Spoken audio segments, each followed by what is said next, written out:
Hi, Janthana. Thank you for joining me today for our Women Who Make It Happen series. Thank you, and I'm delighted to be here. Thank you. Would you be able to give an introduction to yourself, a little bit about you? Yes.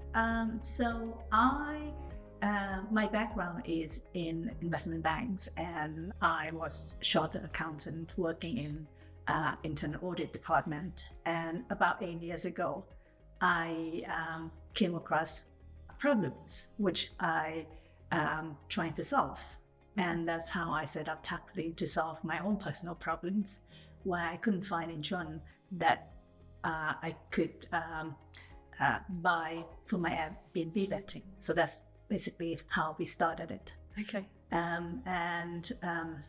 When I first started, I didn't have experience in insurance, and I certainly have not successfully, built and set up a business before. So it was all new to me. There was a lot of upskilling. So, and also, I need to find resources that I didn't have. Have anything from networking, bridging my knowledge gap, also financial resources and people, team. So that is what we have to do initially. And, to today, building Tapoly to be the award-winning. Mm-hmm. And congratulations. Yes, thank you so much. And, we are definitely one of the top 50 in the UK as a, insurtech innovative company. I saw the accreditations and the awards, so very well done. You must be very so proud. Much. It is, yes. I am very proud. Good. And prior to setting up Tapoly, establishing it as your own business, obviously the investment banking background, where did that motivation or that drive to join investment banking come from? I always wanted to run my own business ever since I was young. It's just that I didn't have the opportunity to do it earlier. Right. And then it hit me, 8 years ago. I felt that I hit the roof where I was. And plus that, my personality, I need something more exciting, something more fast-paced. Yeah. And I felt that being in the operational and regulatory risk role didn't really do it for me. Okay. So I needed to move into, and I thought, hang on a minute, where could I go that I could add value? And where could I go where I could get all of my personal needs met? And I thought, entrepreneurship, and where? Insurance, because it's, my skill was sorely needed. So that's how I started the business. And that's how I entered into this entrepreneurial space. Very good. And talk to me a little bit more about Tapoly. So where are you up to now? And really, the accreditations speak for themselves, but what differentiates Tapoly from the rest of the industry? Obviously, the product that we're trying to sell is different. We try not to be a standardized insurance platform. We want to bring in alternative. We want to bring in innovative in the product space, also technology space. So in 2018, we received government grant. And by 2020, we launched one of the first insurtech chatbot. So insurance chatbot. That was a couple of years before ChatGPT were a thing. Yeah. And then, of course, now we received the second grant, which we will be using to commercialize and amplify what we have built in the last round. Very good. So you were one of the early leaders. Early adopter. Yes, I would say so. Yes. Very good. And with Tapoly right now, where the business is, how are you looking to continue that ambition of, your growth? And you mentioned your personal needs of entrepreneurship. So how does that tie in with the future ambitions for the company? I think we are at the right place. Certainly in, with insurance needing innovations, exactly at the right place where I can make a lot of contribution, but at the same time also at the right time, because this is where the industry is adopting all this new technology. Yeah. And the fact that we've been around for now 8 years mean that we have learned all the tricks and we have enough knowledge about where works, where not, so we can apply it. So this is like the best. I mean, I'm so excited about where we are right now, because I know that when we first started, there were many insurtech companies starting at around the same time, and many of them raised far more money than we have, and yet they're already being, they're no longer in the race, but we're still here. So that say a lot about our business and how resilient we are compared to all the other small startups out there. Yeah, very good. It sounds very exciting. It is exciting, yes. You've mentioned innovation, and if I just pick up on that a little bit, I would agree the insurance sector maybe needs that little bit more innovation compared to where fintechs and banking are right now as well, playing catch up a little bit. So what differences have you seen within the insurance sector more recently, maybe over those last 8 years? Yes. I think overall, insurance in terms of adopting new technology and innovations, of course, there's higher inherent pushback from insurance people. So it's just like the culture wasn't really lend itself to innovation, if that makes sense. Yeah. That is, and you see that more in insurance than the investment banks. So I come from investment banks, and most people in investment bank would like technology. Yeah. I was working in investment bank for, within 10 years, we've gone from having a human trading to electronic AI trading within 10 years. I think the inspiration to build something like that in insurance is certainly the case, and I've seen how that could be done. So I'm really keen to bring some of what I already know and work in insurance.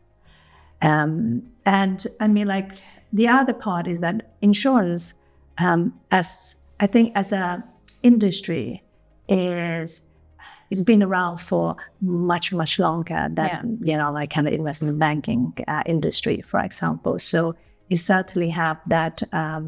We have legacy data, we have legacy processes, and it's very fragmented as a processes and stakeholders in general. So it's harder to have this streamlined and lean process, especially if you are a big global organization.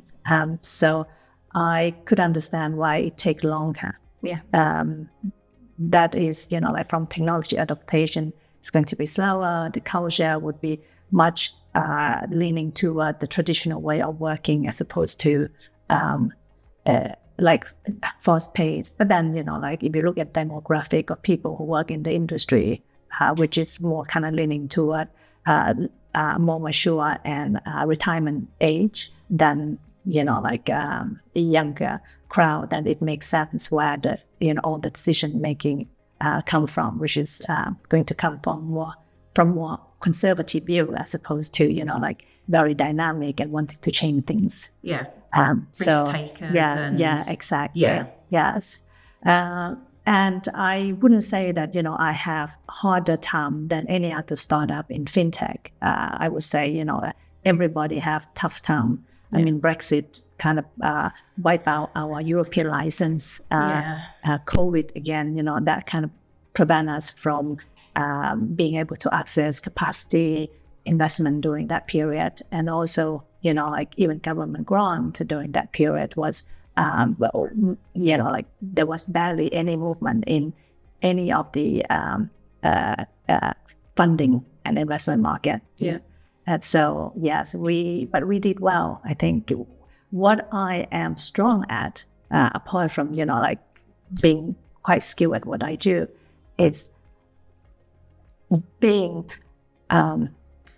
frugal and resilient. So I know when I need to save. I know what I need to spend and what I shouldn't. Yeah. I have these lessons ever since I was 4 or 5 years old. I mean, like, that's when I first earned my money. And by the age of 12, I was put in the responsibility of a mother looking after my younger brother with no financial help from my parents. So I was already, like at a very young age, having to go through that challenge of trying to find money at such a young age, and also looking after someone else. Oh, wow. So, I mean, I certainly think adversity quotient for me would be very high because I've got that training. And it can only come from expose yourself to a challenge, problem, and solve it. I think that is, again, is a skill that I've got based on my background and my upbringing. So I'm grateful to my parents to have put me through that hardship. Yes. Hard at the time, but looking back, it's amazing. I mean, like, I cannot wish for a better parents, and I cannot wish for a different life, because if I didn't have that, I wouldn't be here today. So I'm grateful. You can't teach resilience. Yeah, you can't teach. You just have to expose your children to it. Yeah. That's quite interesting how you said it's kind of led to where you are in your work career as well, that resilience from the young age. If I could ask as well, like, when you've just mentioned the Brexit deal wiping out the EU possibilities for you as well, how did you navigate that? Because that's a change of direction that you have to deal with there and then. Right. You have to be resilient in that moment. So what did you do? Flexibility. What entrepreneurship teach me, or is part of having that kind of AQ, is that you solve problems, and problem arise all the time. And with any business, like, things happen unexpectedly. But what can you do? You pivot, you move things, you modify, you adjust. So that's basically what we did. So we just adjust and we survive.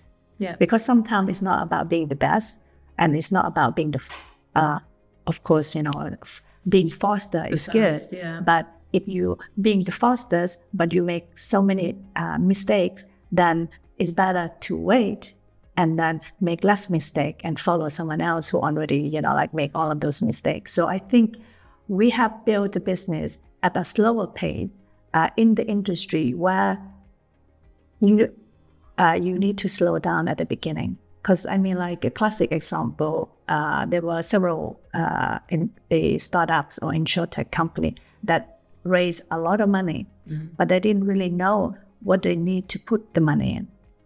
So they spend money unwisely, and then they have a down round, and then they can raise more money, and then they fell. But luckily, we didn't have the luxury of, raising a lot of money, or we could have, but it would mean that I will no longer own the majority of the company, and that's not what I want. I don't want to work for someone else. I want to work for myself. So we choose the latter, which means that organically growth. Yeah. And that could take, decade, 2 decades. It takes decades to build a company that way. Whereas if you, if you go for a VC money, you get 100 million, 20 million, and then, you have enough capital to last you a couple of years, and you can get the best people to help you. So they have obviously higher success, but also faster fail rate.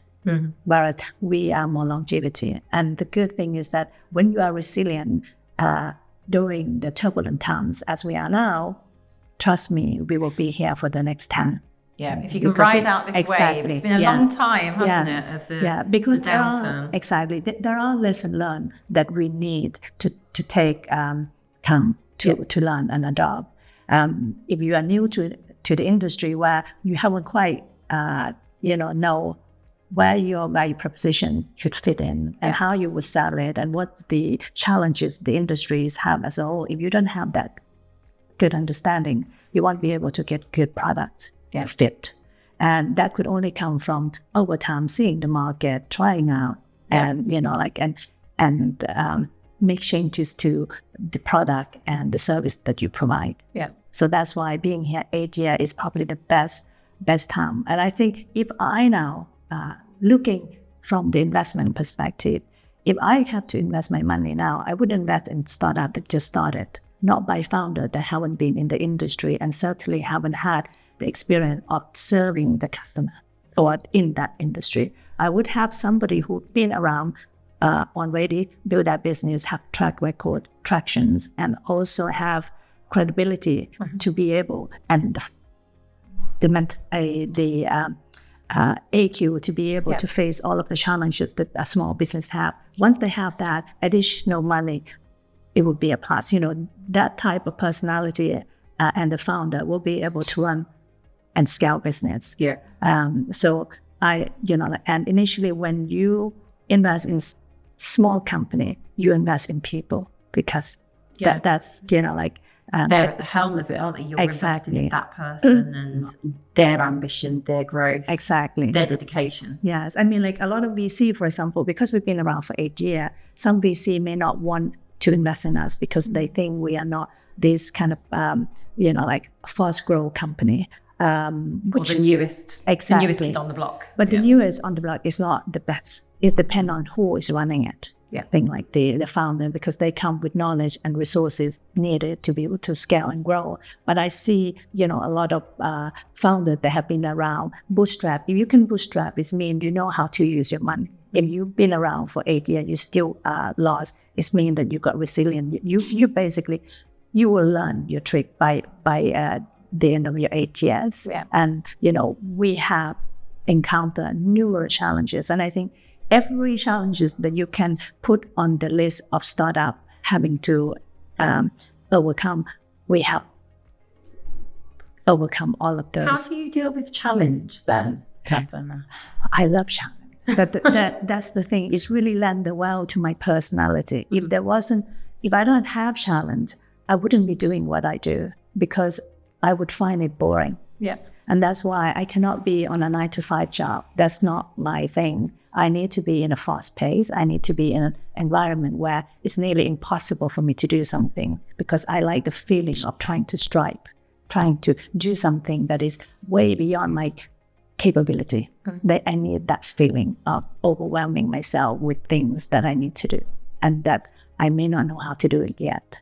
But I've been like this since I was young, so I can't help it. But that can help me doing what I do today and loving it every day. So it sounds really good, and you can't teach that. I think you've either got that element and that trait, or you don't. So I do want to ask actually, because when you said you didn't have the insurance knowledge before setting up Tapoly, and I did wonder, did you have a mentor or somebody to help navigate that, establishing the business as to what it is now, or helping to navigate any of the challenges?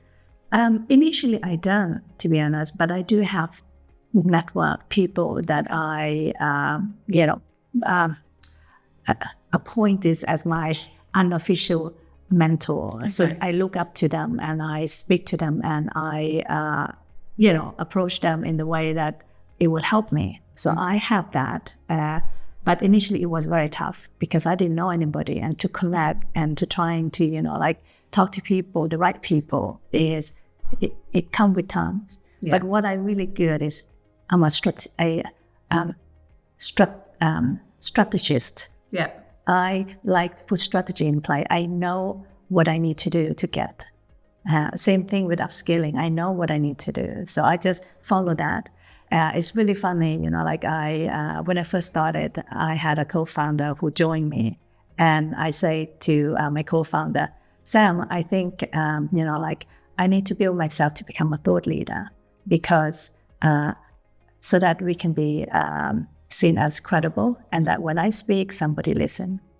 Okay. And my co-founder was like, oh yeah, he's very thumb up, but I know he's being sarcastic. He never thought that I could do it. I said, I got 2 years. I gave myself 24 months, and I did. Within 24 months, we were on the first, one of the a publication among the top 10 females influencer in insurance. I saw that actually. Yeah, so that was like, I think it was in 2018 or something, yes. And Ingabel was on the kind of front page. So I was among one of the 10 female influencers. And I was like, yes, I made it. That's a great accolade. Yes. But I think as long as you have goals and you know how to get there, you will gradually get there. But you have to be extremely focused with your actions. And you have to do it every day. It's not something that you can just, do it one in a full moon and expecting, your wish to come through. That's not how life works. Yeah. It takes every day of pursuing something that you want. And that's how you get wherever you want it. You will get it. But there are so many questions I could ask you right now. I do want to ask about I think that thought leader and the goal you had to really drive that and the personal development side. I think that's a really, really strong message. What kind of leader would you say you are now, having gone through that? I'm all about collaboration and inclusivity. I don't like when people are toxic. So we don't recruit or retrain people that are toxic. And the reason for that is not because it's not good for business. Imagine, if you have 10 staff and you have one person that have that personality that could clash, create conflict among your team. What would be the environment? What would be the energy for the entire team down? And if you recruit somebody at leadership level, your company could fail because they would create conflict. It's kind of from the top, isn't it? Yes. I believe in positivity. And the reason for that is, like the law, based on the law of attraction, you would only attract things when you are at a certain state, which is the alpha state, the happiness state. And it could only come from, like when you use this part of the brain here, this part of the brain is when you are not emotionally and mentally focused on pain and things that are negative. So jealousy, insecurity, all of these are negative feelings. So you need to be on the other side, which is the happiness side, or at least neutral, to allow you to be able to see the opportunity that comes in. Because sometimes opportunity knocking on your door all the time. But if you're not happy, you're going to make wrong decision. Yeah. And that's where, it's important, not just to me, but for everybody in my team, because I want them to be the opportunity catcher, not like the, pushing away all the opportunity because they are not in the right mindset. How do you continue to maintain or instill that then in not just your leadership team, but the business generally? Right. I know that, first of all, before I build business, I need to build my mental strength. I literally have to, so I've been doing personal development in the last 10 years. It's not self-taught. You need to go on a course. And I spend a lot of money initially getting all the help I get. But I get to the stage where I actually self-aware of it. I understand the principle of it. And now I can do it myself. Yeah. So it's like you go to the gym. You want to be fit, you get a coach, and then the coach will teach you the principle of how to train. And then over time, you can do it yourself because you know what's right for you. And that is basically what I did. That was 10 years ago because I knew that the only thing that would stop me from succeeding is myself. Yeah. I am like the biggest obstacle if my mind wasn't quite right and set for success.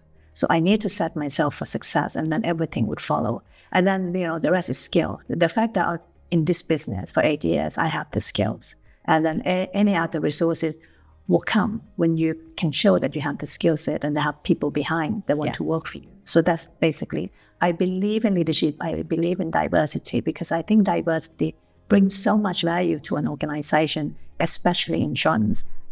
When, we've got a very broad range of customer. So we want our team to reflect that. Because like classic example, when I design a website, I want to design a website as broad as possible. It's not going to be more inclusive. Yeah, it's not going to be for a very small specific subset of customer. It's going to be for everybody. Yeah. How do you create a brand that will appeal to everybody? Yeah, so that is the question. How do you? How exactly? Well, it's just more like test and try, really. But more importantly, I always make sure that I bring in people that we need the feedback from, customers, teams and insurers, people that we do that help us with our product development every day. So we need constant feedback and modify. So this is something, we got a lot of intel about what our customer want and needs. There are some restrictions in terms of what we can currently build and do, but that is not the fault of our own, because like anything, we need capital and we need capacity. So that's the two things that we need as insurance intermediaries. So, but we're getting there. Yeah, we are getting gradually all the resources we need.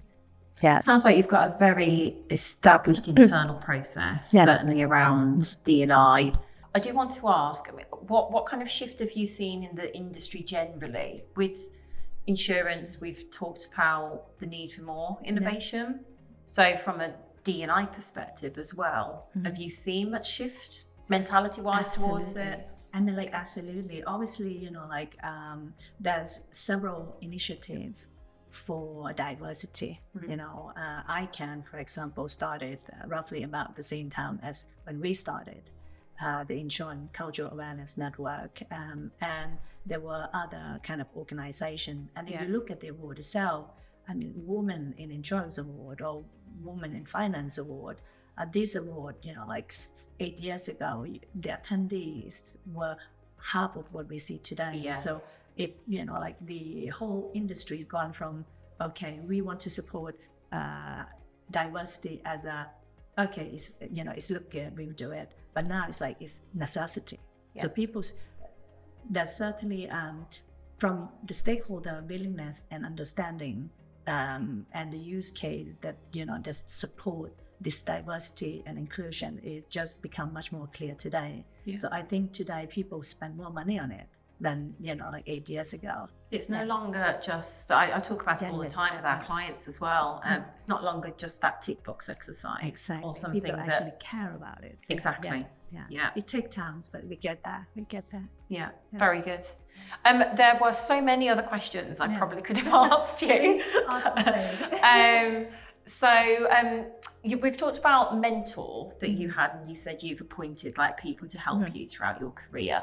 I do want to ask as well, from the upbringing as well you've had, was there a specific role model for you that you aspired to, or that was more inspirational for you? Yeah.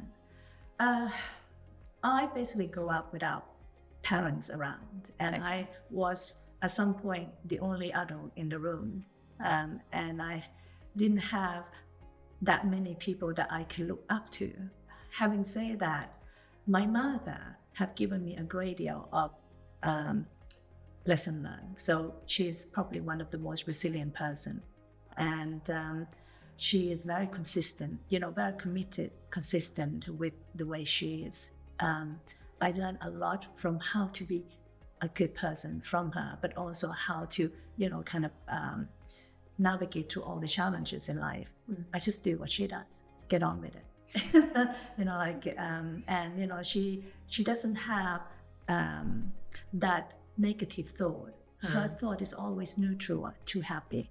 So I know that she's one of those amazing women that I've never heard her say anything bad about anybody, and she always happy. And learning how to be happy when you have very little is very hard.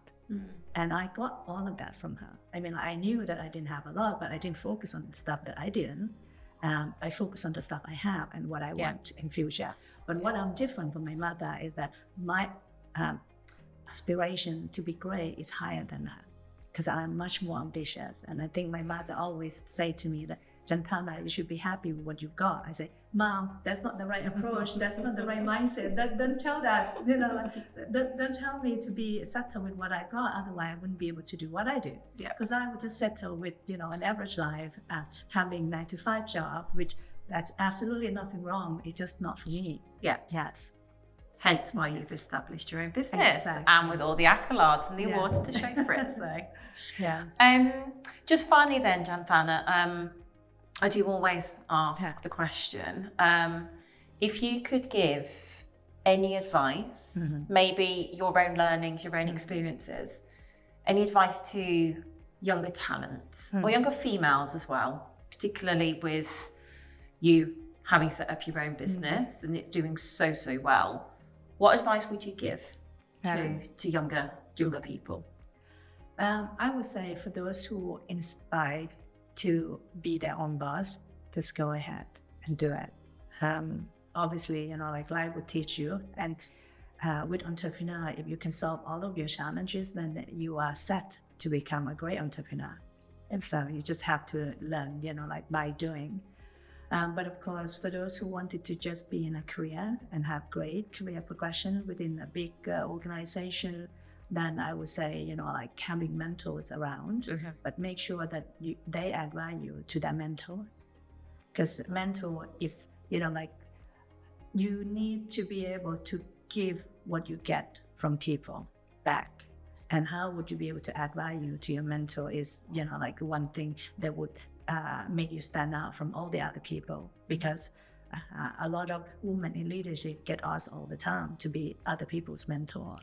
But you know, like me personally, I want somebody who's grateful. I want somebody who can add value to other people. Because if I pass on my knowledge that I have learned to somebody, I want them to also equally contribute to the society and to the people. So it's not going waste. I don't want somebody who just go in for the pursuing of their own interest, but not for the to give back as well. To give back. So they need to have basic value that mirror mine, that I will find it appealing to teach. Yes. I think they're really good. Thank you. Thank you for sharing your story, your experience, and thank you for joining me. My pleasure. Thank you so much for having me.